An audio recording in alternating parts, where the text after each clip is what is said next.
Ay mga Lods, type nga natin ng Diwata kung ano lalabas.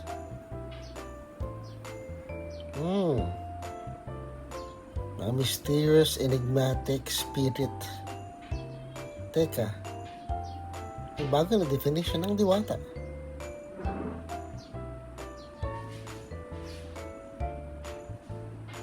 Oops.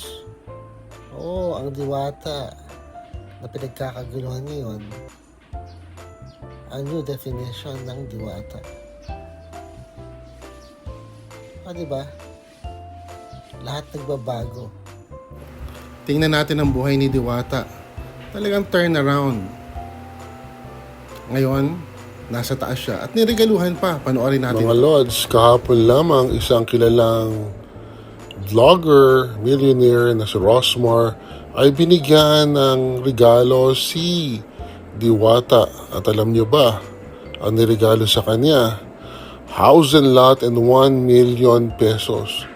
O diba, sunod-sunod ang biyaya nitong si Diwata. After niya mabugbog, makulong,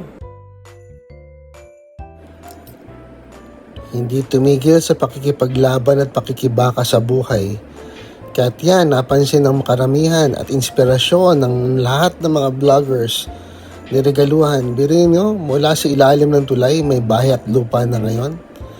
Libre ang mangarap, basta magsisipag.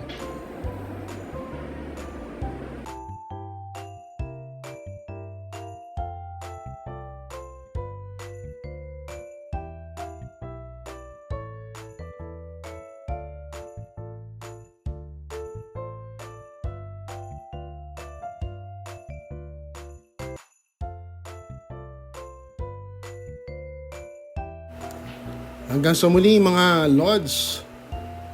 Ingat palagi and stay protected and don't forget to subscribe. Diwata Pares, 100 pesos lang.